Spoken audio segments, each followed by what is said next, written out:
Good morning, everyone. And first of all, I would like to thank very much Professor Abrahamian and the organizers for inviting me to this conference. My first visit to Armenia is your beautiful country. So thank you very much. So in this lecture, I would like to suggest a new angle that may help advance an anthropological understanding of the social life of cities. This is the notion of intuitive districts. Now, by that, I refer to the images and feelings that people hold in their heads about the different areas of the city. These intuitive districts are different in kind from the official administrative districts, rayon, for they arise from quite different sources, namely the inhabitants' own perceptions and life experiences, values and assumptions. What makes these intuitive districts worth studying, I suggest, is that they are subjective in the sense that they derive from perceptions and feelings about the different areas of the city, but at the same time, they are objective, or they have an objective agency, since these images of places are often potent actants. They influence how people interact with one another. They influence decisions people make, for example, where to settle, where to avoid, where to invest your money. Through the cumulative effects of the mass of such decisions by the population, these intuitive images can become important agentive in the change of the material conditions and the informal activities in these neighborhoods.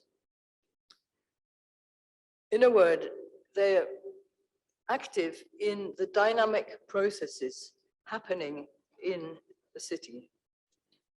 So an intuitive district is not the district itself in a sociological sense, but it's a shared image, imaginative perspective on that place. My suggestion is that these imaginative objectifications create or retrieve popular reinventions of the history and the character of a given area, and thus they provide an identity for the people who live there. Now, in that respect, districts are similar to the great monuments and focal points of a city, such as those that have been so well analyzed for Yerevan by our host, Professor Abrahamian. But paying attention to districts brings also a range of different, more diffuse, citywide, and even globalizing processes into view.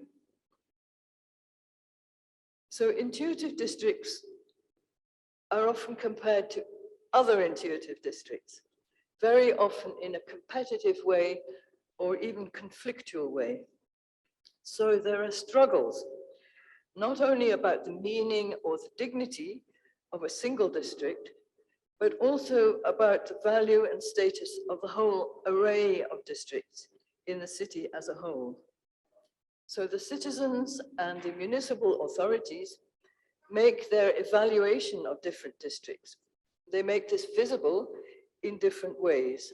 For example, in the provision, or to the contrary, the non-provision, the neglect of the infrastructure to a given place.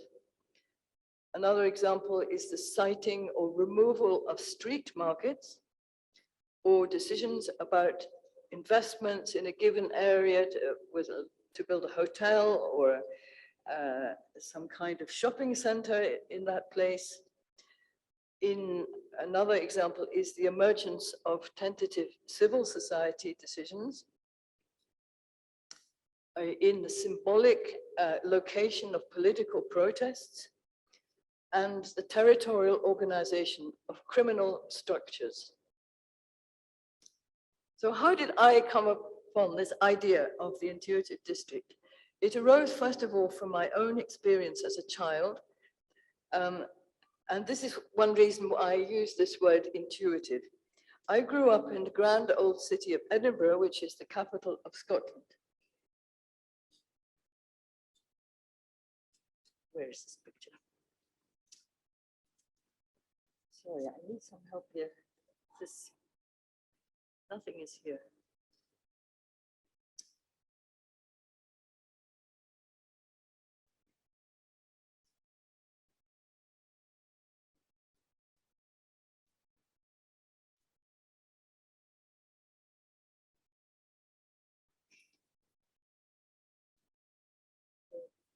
The next one. This is Edinburgh. So this is where I was a child, and I had to travel across the city every day in buses to reach my school. And when I was around the age of 12, I and my school friends, we had a kind of picture of the city, of the whole city, and we had the idea it was made up of 7 different districts. And for us, it was signified by the fact that people from those areas spoke with different accents. And me and my friends, we used to have fun imitating them. We had no idea about class, ethnicity, nothing like that. We just knew that those kids from over there, in a district that we called the Meadows, they were hostile.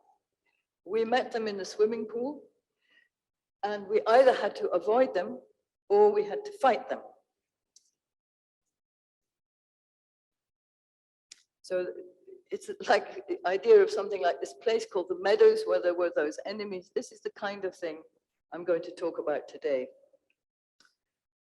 I would like to address more theoretically some ideas of Henri Lefebvre, the great theorist of cities, who proposed the concept of habiter, as a way of living, and the quartier as a neighborhood. Now, one of Lefebvre's great interests and preoccupations was the right to the city. And by this, he referred to the right of city dwellers and the groups of dwellers and their neighborhoods to take part in all of the networks and circuits of communication of the city.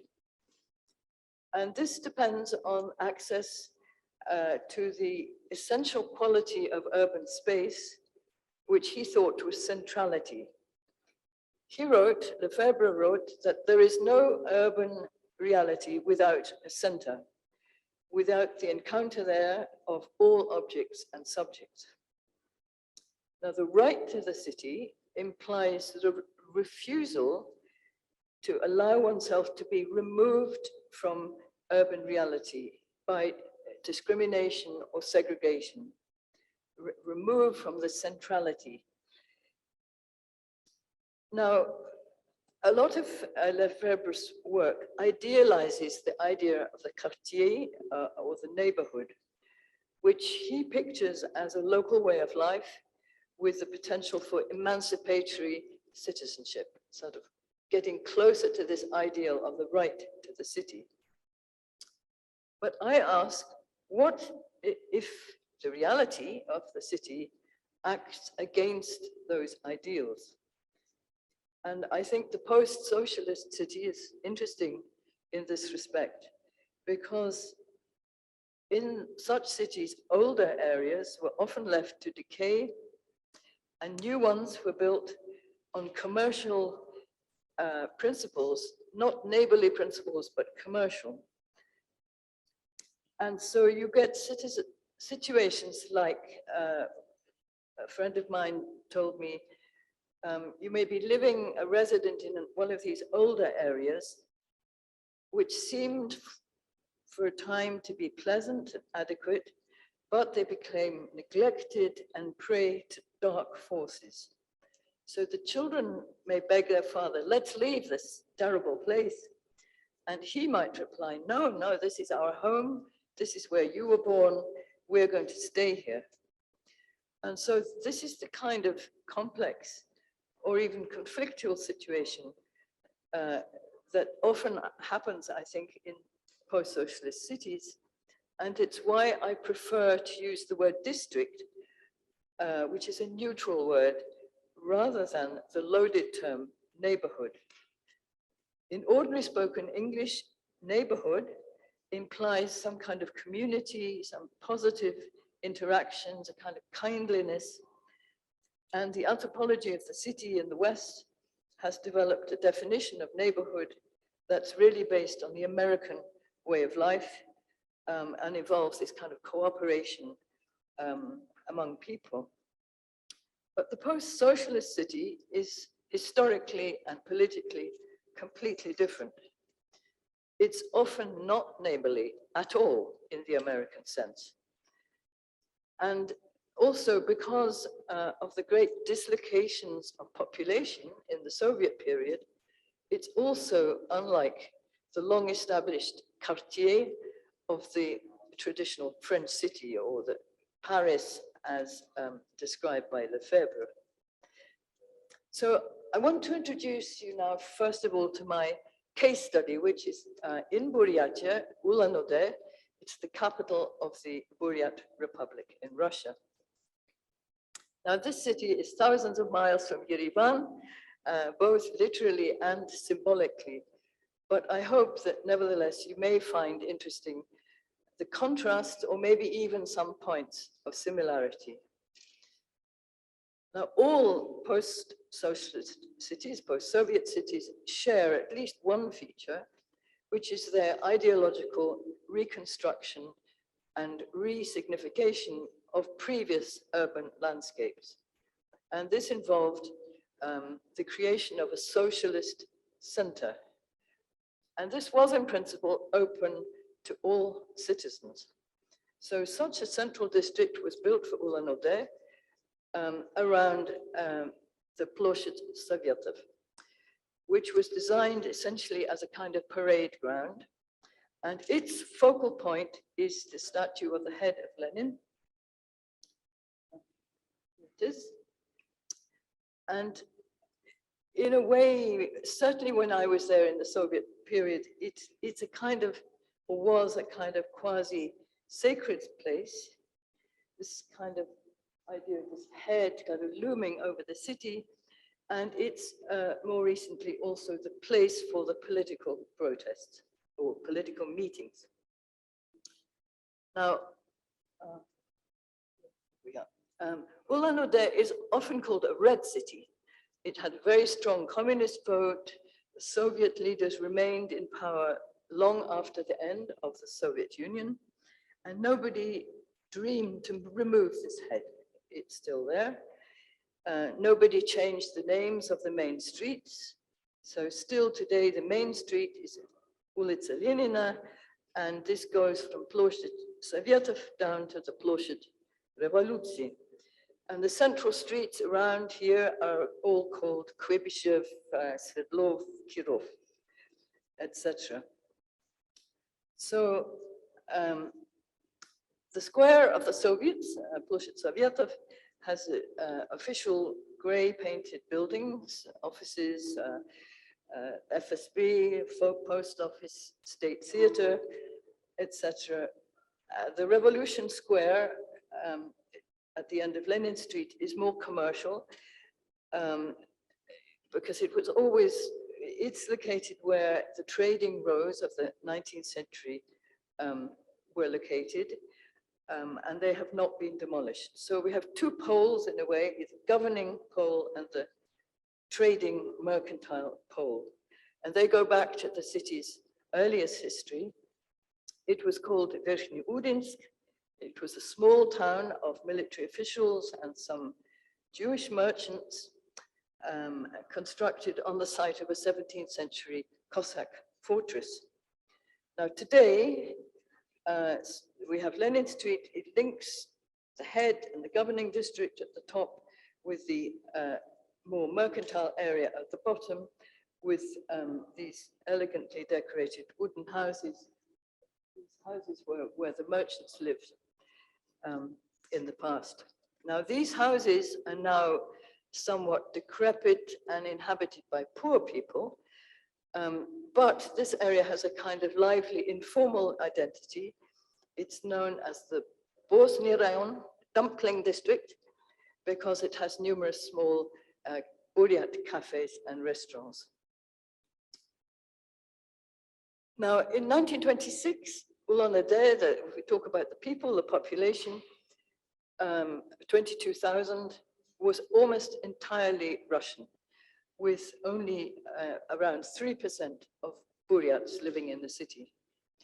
The Buryats started to enter the city in the 1930s and 40s, and then again in the 1970s and 80s, moving to work in factories.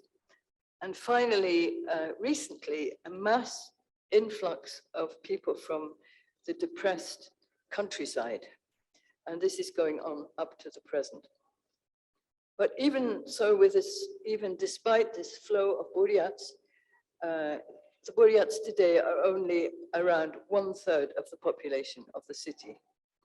So if we recall Lefebvre's idea of the right to the city, one aspect of that is the right of the incoming Buryats to what was and still is mainly a Russian city, even though it's the capital of the Buryat Republic. Now, Ulan-Ude has one historical feature that it shares with many other Soviet cities, though I think not Yerevan. This is the great power wielded by the industrial ministries, which more or less obliterated any attempts by the city architects and the municipal authorities to implement a general plan, or an overall urban plan. I know you had such a plan in Yerevan, but in Ulan-Ude they couldn't do it. What happened was the ministries just chose some place, wherever they liked, and built their factory there, along with the housing for the workers. So in Ulan-Ude, this created sub-centers for the great glass-making factory, the steam engine repair factory, the aircraft factory, the wool textile factory, the flour milling factory, and the meat products factory. Now, the steam engine repair factory, which is known locally as PVZ, was built to service the Trans-Siberian Railway, and it was exceptionally wealthy and powerful. So in the 1930s, the PVZ built its own Sotsgorodok, a little special city in a partly constructivist and partly early Stalinist style, with apartment blocks and gardens and a huge Dom Kultury with a theater and assembly hall. And this Dom Kultury was built on the top of a hill with a great series of steps leading to its plaza and the statue of Lenin. This is some part of the Sotsgorodok today. So this PVZ was located not far from its center, but even so, it was separated from the city by a forest, and it could be reached only by a special tram line. And the other factories I mentioned were built further on the outskirts, even 7 kilometers distant from Lenin's head. And the result is that Ulan-Ude is a very wide, spread out city. Now, the buildings of the Stalinist buildings of the PVZ, like this one, were an exception. The other industrial enterprises didn't have so much money, and they could only afford a mixture of 2-story apartments built of wood and bricks, and some individual log houses and wooden barracks. And all of that accommodation was surrounded by sheds and vegetable plots and fruit trees, and today by garages and workshops. So you have this kind of mixed areas. Now, gradually, some of the spaces between these factory settlements were filled in with dachas and new housing schemes, some of it the Khrushchev era standard blocks, and more recently high-rise panel housing, which is sort of found in cities all over post-socialist space. Finally, on the edge of the city and in some of the middle bits, land was just taken without permission by the incoming flow of these villages, the Buryat villages. They built small individual houses, and they even moved their own village house, just took everything and rebuilt it in the city. These areas are called Nakhalovki. So today there are no areas of the city that are 100% Russian or 100% Buryat, but there are some patterns. So the inhabitants of the socialist factory settlements are mostly Russians. But what happened was they were built in the 1930s, particularly, for example, the glass factory, and they were staffed partly by prisoners from the Gulag or former kulaks and deportees. And some of these people were Buryats. And then due to policies in the 1920s onwards of Korenizatsiya, indigenization, Buryats also came to be numerous among the party officials and the state employees and the intelligentsia who were allocated flats in the center.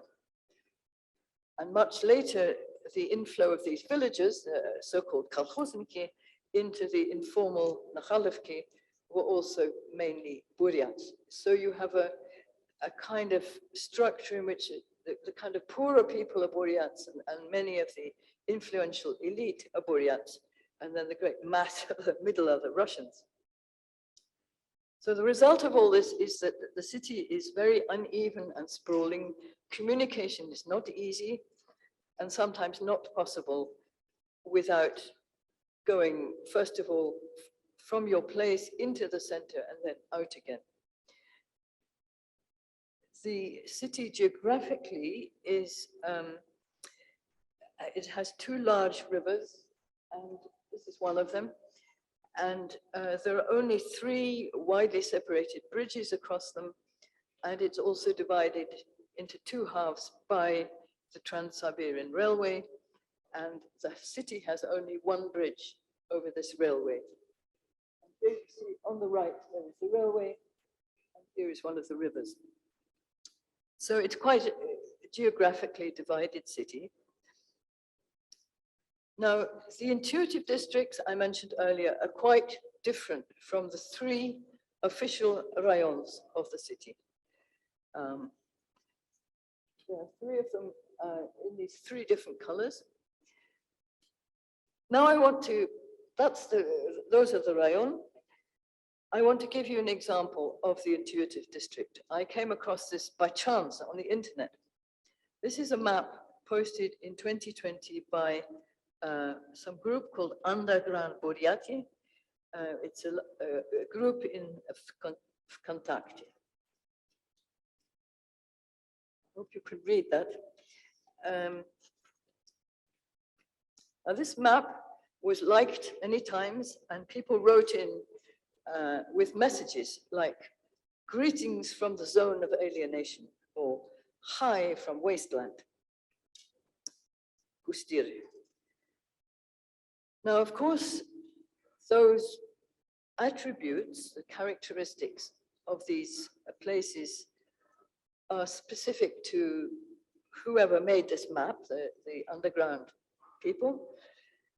But judging from other maps, I asked my Ulan-Ude friends to make, and my own research online, the location and approximate place and shape of these districts corresponds to very widely shared ideas of folk districts that make up the city.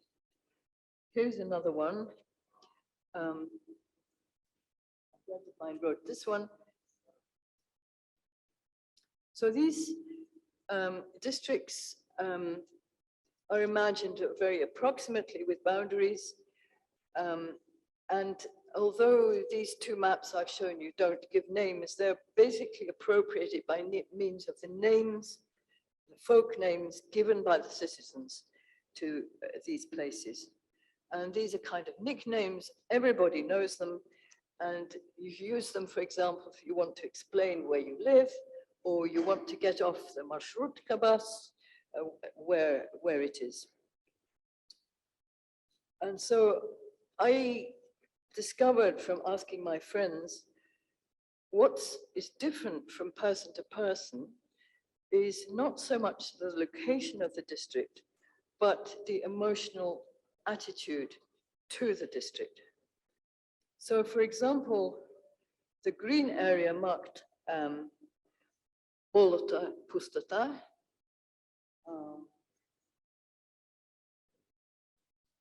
Maybe it's in the previous map.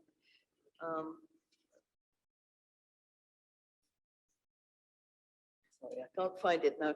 Anyway, in this map, there's an area which is marked Pustata. Another person called it Letni Paradis, summer paradise. And the area known as left bank, which in this map is here, left of the river. You can read it, it says Bolshaya Derevnya Sabaki. So big village with dogs. On the underground map is called Zona Otchustenia.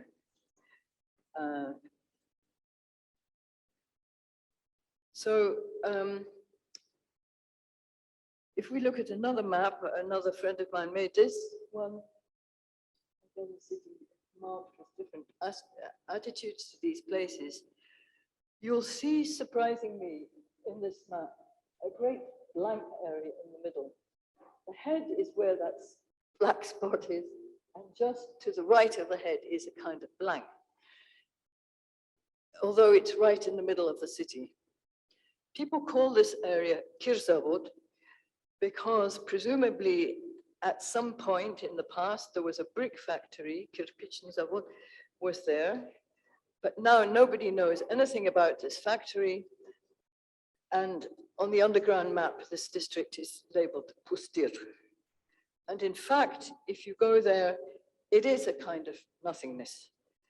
There's unused land, a few Khrushchevki, a car repair place, a yard with piles of wood and rubbish, great spaces with nothing but pipes.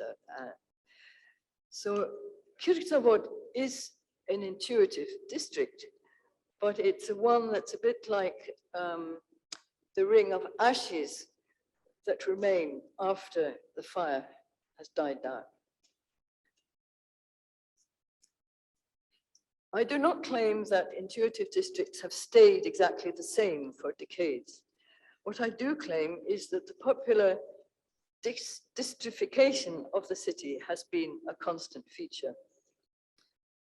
And it became particularly marked from the 1970s onwards because of the street gangs that divided up practically the whole city into their territories. Now, that kind of division of cities by gangs existed in numerous Russian cities and has been very well analyzed by Svetlana Stevenson. So I won't say more about it here, except I just like to describe some ethnographic aspects because they relate to Lefebvre's notion of the way of life that he links to his idea of the quartier and the suburb.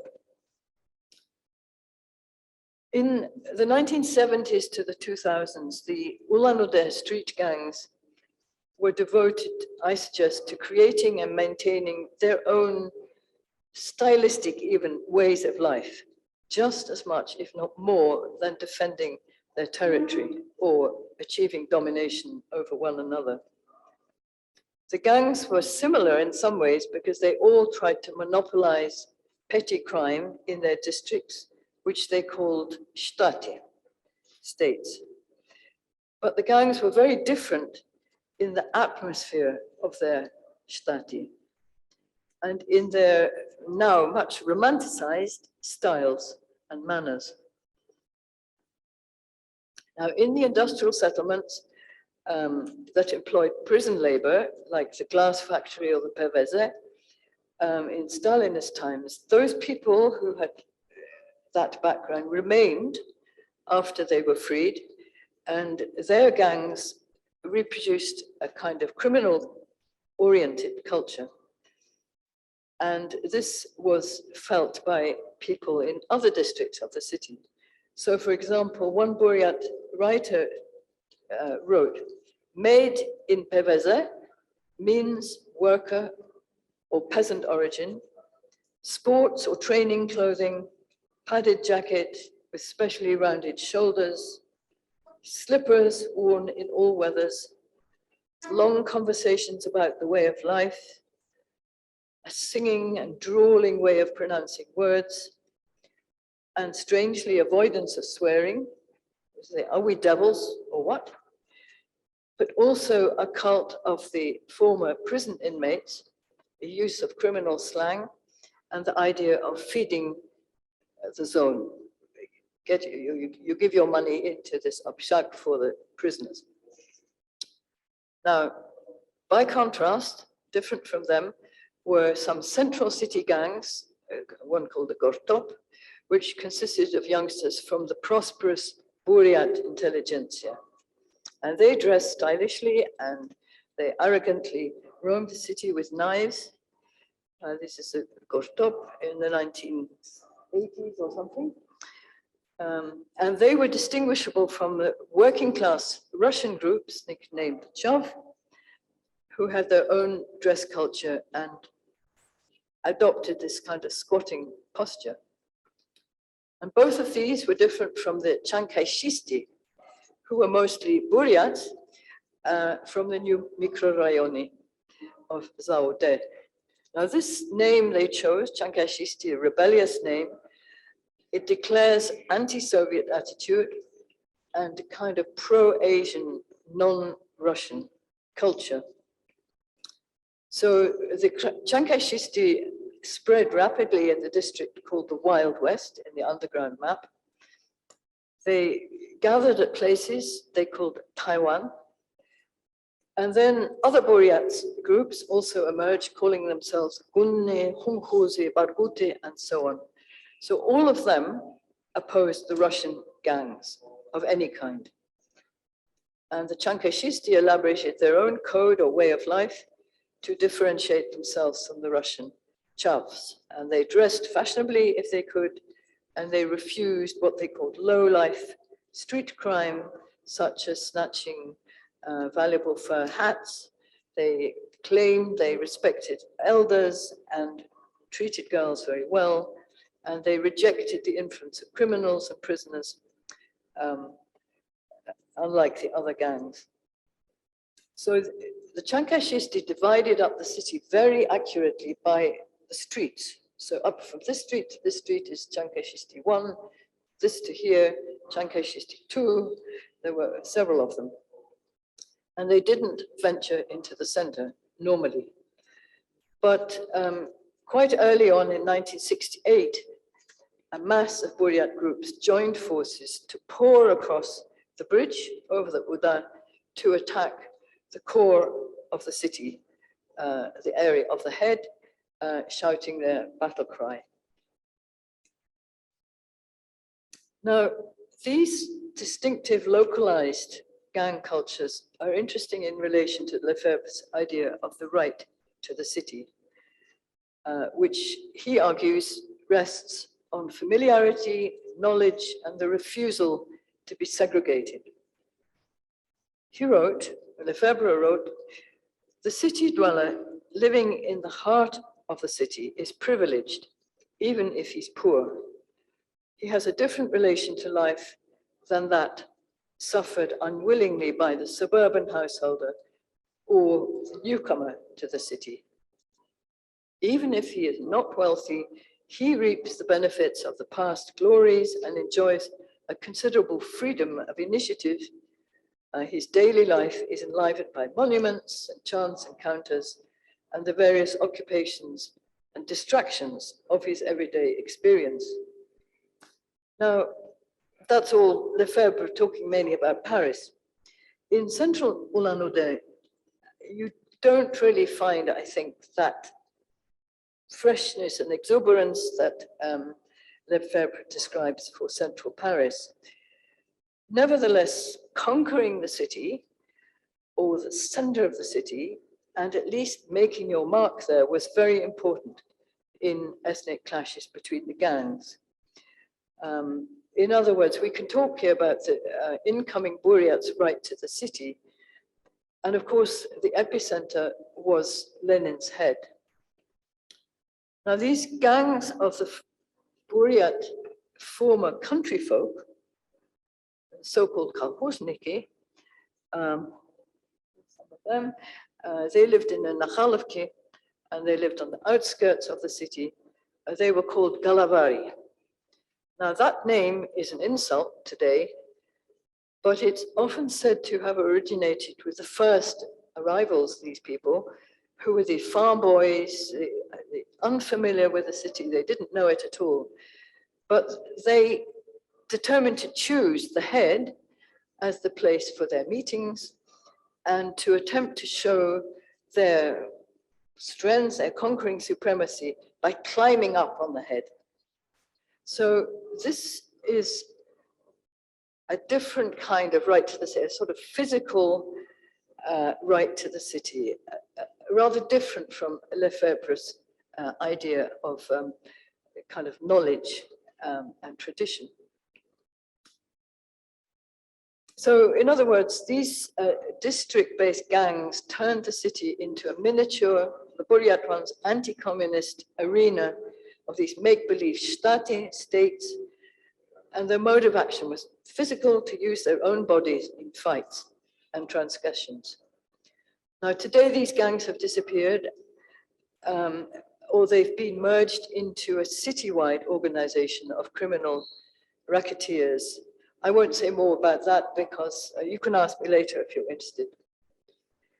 But although they've disappeared, that culture of the kind of mutually aggressive culture survives, in at least in a virtual form, as we see from this internet joke, which I saw the other day on the internet. This is a meme of Zhirinovsky and this ex-Bokht of Aluyev, but adapted for Ulan-Ude. And so these places they're talking about, Sayan, Narinke, Elevator, they're all intuitive districts of the city.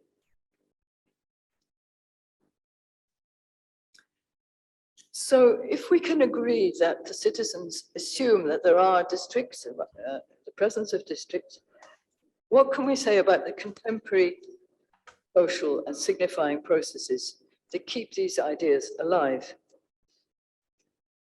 I'm going to now give a few observations about the city as a whole, and then I'll focus on two particularly striking examples, one a Buryat district and one a Russian one.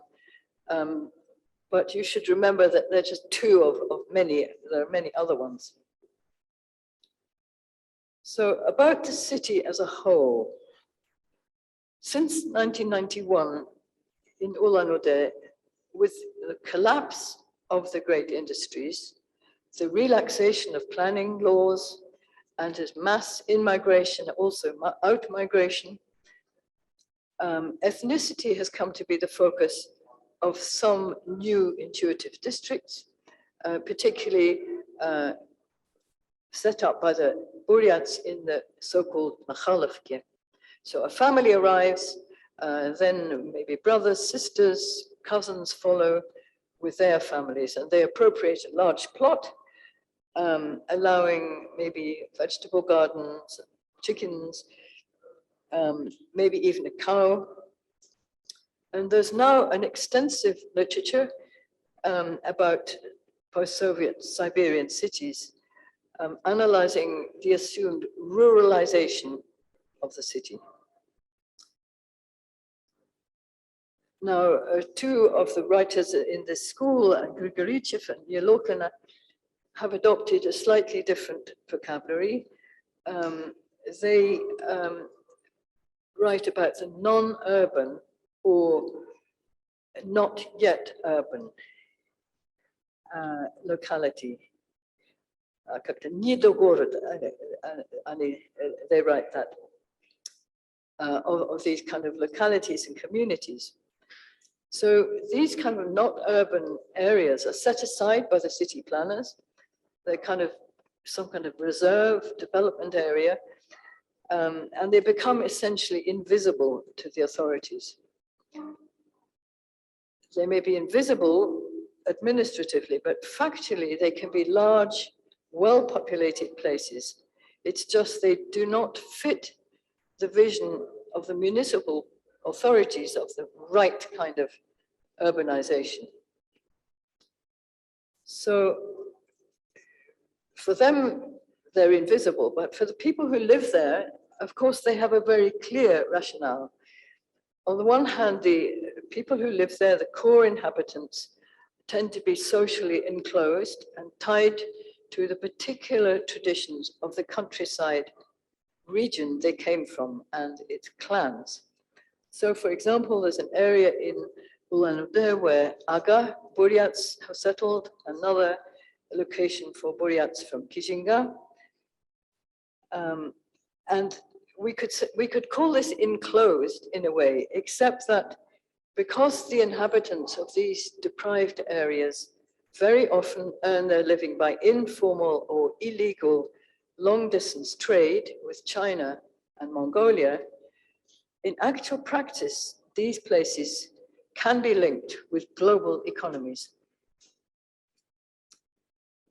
So Grigorichev and Yelokina have argued that the phenomenon of non-urban areas is not some kind of transitional form. It's a permanent state. It's a characteristic pattern of, they say, not the global north, nor the global south, but the global east. They have in mind the sort of eastern areas of Russia and in general the Orient. Now, I would agree that in the Buryat case, at least, these kind of settlements where the principle of recruitment is people coming from some faraway rural place, they do look set to stay for the foreseeable future. And I would suggest that longer they're in place, the more recognizable they become as intuitive districts. And there are, in fact, practical reasons that influence the emergence of them as proper places, rather than just kind of some filled-in gap or vague development area. And paradoxically, these practical factors relate to their deprivation and isolation. There's not only the difficulty of reaching them with a lack of roads, proper roads, but also the specific way of life based on sharing brought about by the need to compensate for the absence of services, absence of central heating, sanitation, large stores, banks, pharmacies, cinemas. But there are also symbolic indicators that these areas are locally understood to be districts, such as the fact that in many areas, Buddhist centers, small temples, prayer wheels, etc., have been set up. And here's a prayer wheel somewhere in the middle of Ulan-Ude. And for the Buddhist centers, the lamas who attend there are brought in from the same district in the countryside of the population of that part of the city. Now, in relation to these sociological debates I've mentioned, the idea of intuitive districts allows me to sidestep and to avoid what I think is an unproductive debate about whether life in these kind of parts of the city is properly urban or in fact rural. And I think that the academic term suburbanization, about the notion of the prigorod, which is supposed to overcome this dichotomy, is also unhelpful, because this word prigorod is used for every settlement outside the center, irrespective of the great symbolic and factual differences between them. For me, what matters is whether a shared folk idea, vernacular idea of a district exists or not, and the extent to which this idea affects how people attempt to create their own way of life there. Now, key to this in Ulan-Ude is understanding that the Buryat manner of inhabiting is different from the Russian, if only because it involves ancestral roots that tie people to the power attributed to the land itself. So I'm now going to move to talk about my two examples. First of all, the Buryat one, which is about a district called Verkhnyaya Beryozovka.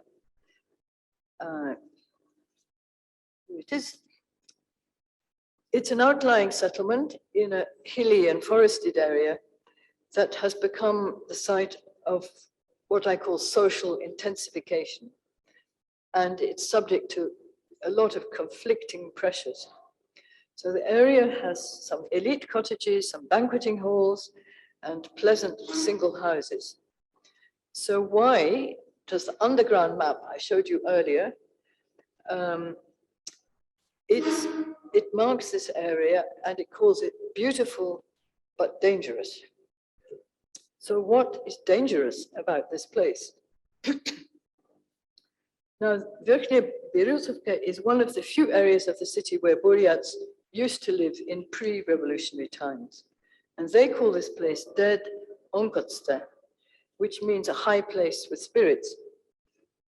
In 1912, 18 Buryat families were listed as living there, and they had a shrine, an obor, dedicated to worship of the spirits of this land. The Soviet powers moved out the Buryats, and they destroyed this shrine, this obor. But soon, various Soviet development projects in this area failed disastrously, one by one. And the Buryat explanation is that the land spirits had been angered and took their revenge. Now today, in the post-Soviet era, the area has already been filled with dachas, an open-air ethnographic museum, and private housing. The descendants of those local Buryats, those 18 families, have restarted rituals to respect the land spirits.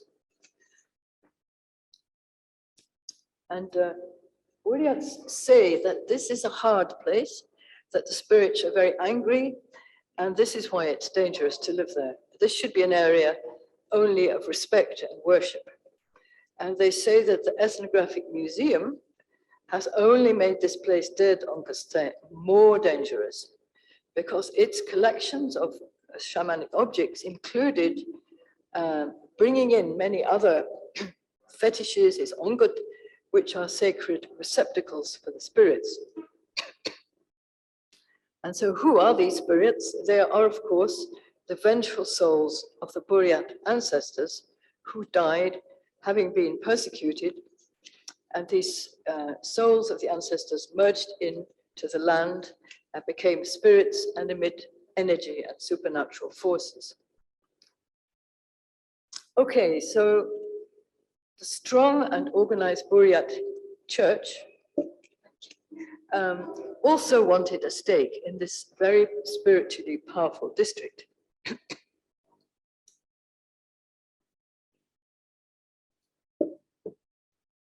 The head Lama built a wooden temple there. It was burned down in a disaster, and 3 Lamas died. And so, of course, the local Buryats said, this is again the shamanic spirits taking revenge. But the head Lama carried on regardless. He rebuilt the monastery and expanded into a Buddhist complex. temple. And a city resident told me that there must have been a massacre in the past for there to be so many angry spirits in this place. And he said he thought that generally people were very glad that the Buddhist temples had been constructed because they would counteract the evil and bless the area. Okay, people thought, now we have a temple, this is all fine. And so what had been this outlying area became more popular, a favored district. Weddings were held there, a health resort was added. And the Russians recalled some buried memory that a Tsarist era merchant had built a Christian shrine there also. And then another Buddhist Lama from a different region of Buryatia, an independent man, decided that he too should build a temple in dead Ongatste. And his rationale was, powerful lamas intentionally choose these powerful places to build monasteries. If you live in the right way, you will get support from the spirits and energy from the land itself. And it gives the spirits a chance to be liberated by listening to the lamas chanting prayers. So it would transform these shamanic spirits into good Buddhists. So this is an example of an intuitive district, Verkhnya Beryozovka or dead Ongatste, where meaningful elements are constantly being added in. And it's like the opposite of the place I mentioned earlier, Kirzavod, which is this central wasteland when nothing happens at all. However, I'm going to end the lecture now with my last example, the Stalin era factory settlement, which had a different fate. The steam engine repair factory, the PVZ, which has been turned into a self-conscious district by a different set of elements. Here we have a central street in the PVZ. Now, the prominent architect and historian Vyacheslav Glazichev has argued that these kind of industrial settlements built across Russia were not real towns. They were merely an imitation of the form of urbanism. And I think he seemed to have ideas similar to Lefebvre. And he writes that these kind of places, they lacked the public amenities, a market, church, banks, shops, gathering places, bakeries, hairdressers. They lack all of that of a European city. And above all, they lacked a kind of social multiplicity. Yet Glazichev wrote that these Stalinist monotowns, even if they were built mainly by slave labor, they were more human than the mass housing blocks of the Brezhnev era. They had more normal proportions, the size of the apartments and the scale of the courtyards and the greenery surrounding them. But even so, he says, they were more human, but they really, the planners just looked at some two-dimensional thing on the paper and they forgot the reality of human existence. They were designed for an illusory greatness, and they can therefore only be understood as a specifically Russian form of non-urbanism, a kind of desert, he wrote. However, I think that critique by Glazichev is unfair. In other words, I don't agree with it, because the designers of the Sotsgorodok did not have the European city in their mind. They had in their mind was the creation of a new socialist way of life. And in these places, all those urban amenities I mentioned, banks, whatever, shops, etc., would be absent by plan. We don't want them. They would be, whatever's needed would be provided instead in a more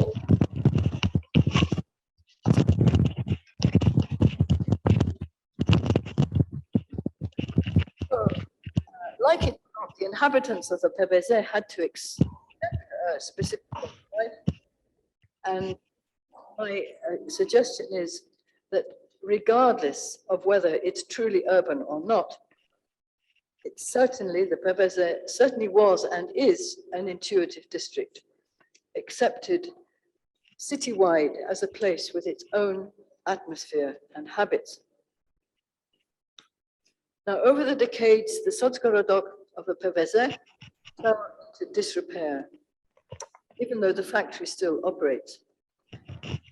Maybe the socialist communal way of life didn't appeal to the elite engineers. They moved out, and an ordinary Russian working class moved in. Their way of life took shape, including one of the most feared youth gangs in the past. So there are parts of the PVZ. What happened to the next one? The next slide doesn't work.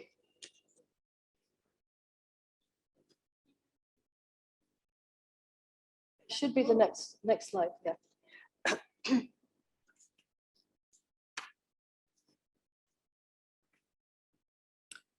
Anyway, today the occupants face crumbling brickwork, ancient dangerous electric wires, disintegrating sanitary arrangements, and terrible smells.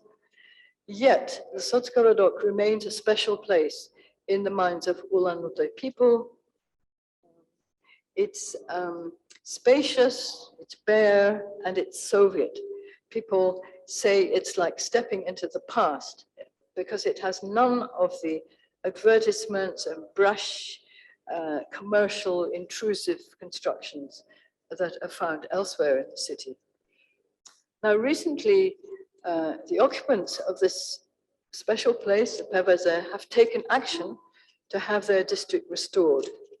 They held meetings, they harangued, they lectured at municipal officials, they hired TV filmmakers, they got in touch with architectural heritage experts to gather support.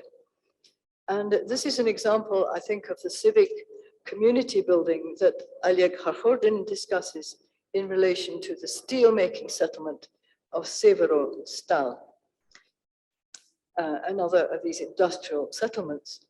Kharkhordin argues that the provision of public goods, notably the material things themselves, are the crucial drivers of community action.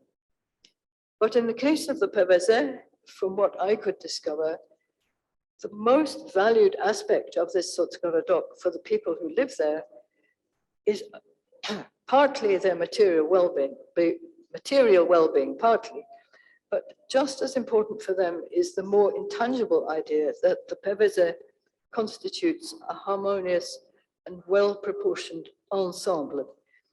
So this word ensemble, they constantly repeat, the idea that this is a kind of architectural composition that has to be considered as a whole. It's not a question of individual house, my individual right to have a nice place to live. It's about the whole area. In other words, as I would put it, as an intuitive district. So to conclude, post-Soviet cities have often been described as unwieldy conglomerates made up of disparate, poorly integrated parts. And as I mentioned, they have been characterized as not parts of non-cities or not yet cities, недогород, made up of dislocated migratory people and imitative urbanism created by Soviet planners.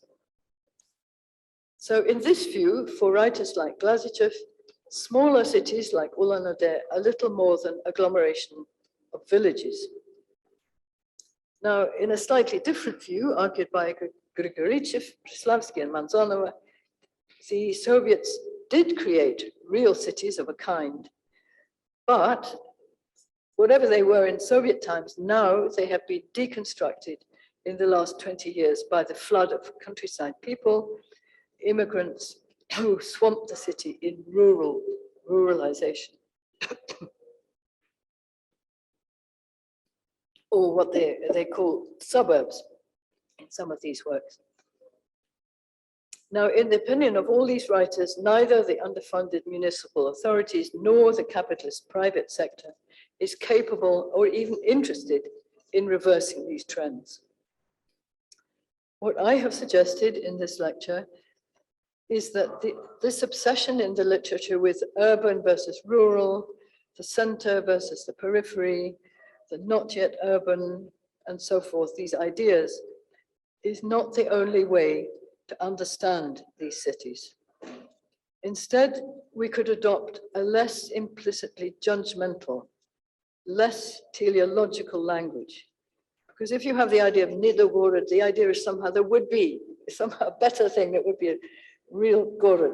But if we forget all of that, if we don't rely on the idea of the true city, we can see these places, these cities, as made up of intuitive districts that are intrinsically different from one another. In other words, these are districts arrived at in the minds of the inhabitants, in which the center is also a district, one among the others. And the center need no longer be a place given from the outside. Imaginatively east, the citizen can deal with it in the same way that they take action in other parts of the city. For example, by Buddhification or Asianization. What about the rest of it?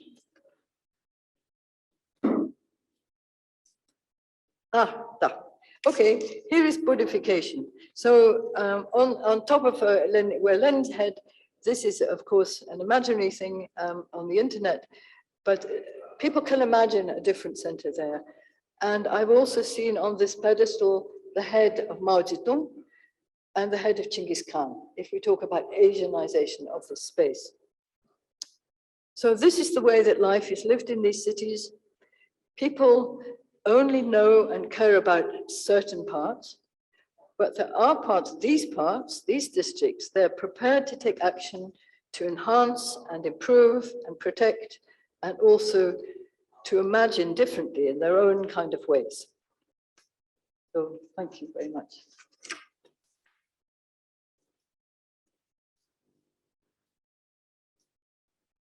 Questions?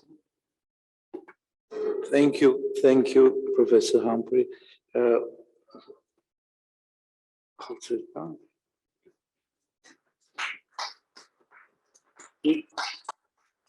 Եթե կան կարճ հարցեր, կարող եք տալ, բայց մի երկու հատ։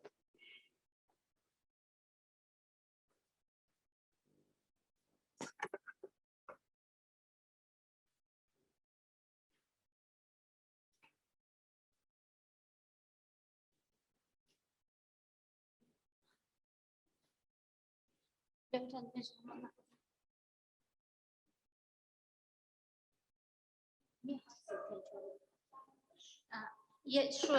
One question. Only one question, if you.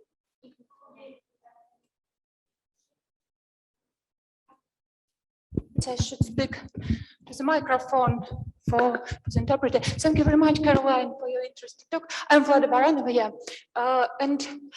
My question concerns the methodology. I mean, what? Methodology. You define the intuitive districts like a part of common knowledge, yeah, that share it all city inhabitants, all city dwellers, or some groups like Berezovki, in the case of Berezovki, yes, for Russian-speaking people and ethnic Burat. But I wonder if it compatible with the mental map approach or mental mapping like a technique with a strong account on the personal knowledge, on the biography of respondents, of the personal attitudes, and about some places in the city. Yes, thank you. That's a very interesting question. I think it is compatible with the idea of the mental maps, but in order to show that methodologically, one would have to do a lot of research and maybe on some scale get a large number of these maps that I am claiming have shared. And the problem is that I was asked to give this talk maybe 1 month ago, I had to write it really fast and it's a kind of experimental idea. So methodologically, of course, to prove the existence of these shared maps, you would have to have a lot more data. I agree that is necessary. But my feeling is that it would be possible to find shared ideas of that there are districts, even if the actual value of a particular district for you is different from me. Yes, thank you very much.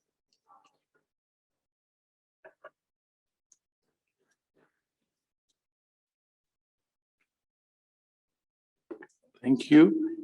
Now we have a break.